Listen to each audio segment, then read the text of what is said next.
ही संघर्षाची ज्योत। एका छोट्या गावात सुमन नावाची एक स्त्री राहत होती। तिचं आयुष्य साधं पण कठीण होतं। नवरा शेतमजूर आणि 2 लहान मुलं। घर चालवणं म्हणजे रोजचं युद्धच होतं तिच्यासाठी। पण तरीही तिच्या चेहऱ्यावर नेहमी हसू असायचं। सकाळी 4 वाजता उठून ती चूल पेटवायची, पाणी आणायचं, मुलांना तयार करायचं आणि मग शेतावर जायचं। उन्हातान्हात काम करून ती घरी यायची, पण तक्रार एकही शब्दाची नाही। गावातले लोक म्हणायचे, सुमन म्हणजे देवाने दिलेली शक्तीचं मूर्त रूप। एक दिवस तिच्या नवऱ्याला अपघात झाला। काम बंद, उत्पन्न बंद, घर चालवणं अशक्य झालं। सुमन काही दिवस रडली, पण मग ठरवलं, आता थांबायचं नाही।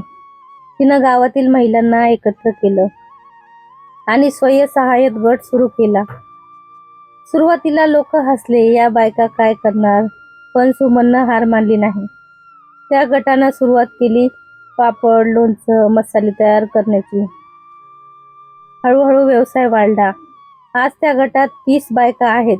प्रत्येक बाईच्या हातात स्वतःच्या कष्टाने मिळवलेला पैसा आहे, आत्मसन्मान आहे। सुमनला आता लोक सुमनताई म्हणतात।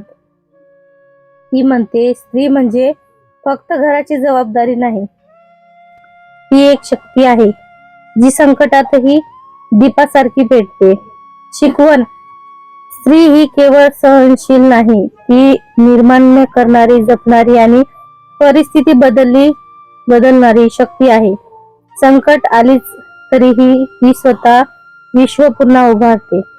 तर कशी वाटली कविता नक्की कमेंट करून सांगा। थोडं तब्येत ठीक नव्हती, गळा बसलेला आहे, त्यामुळे आवाज नीट येत नसेल तर माफी असावी। भेटू परत पुढच्या व्हिडिओ मध्ये।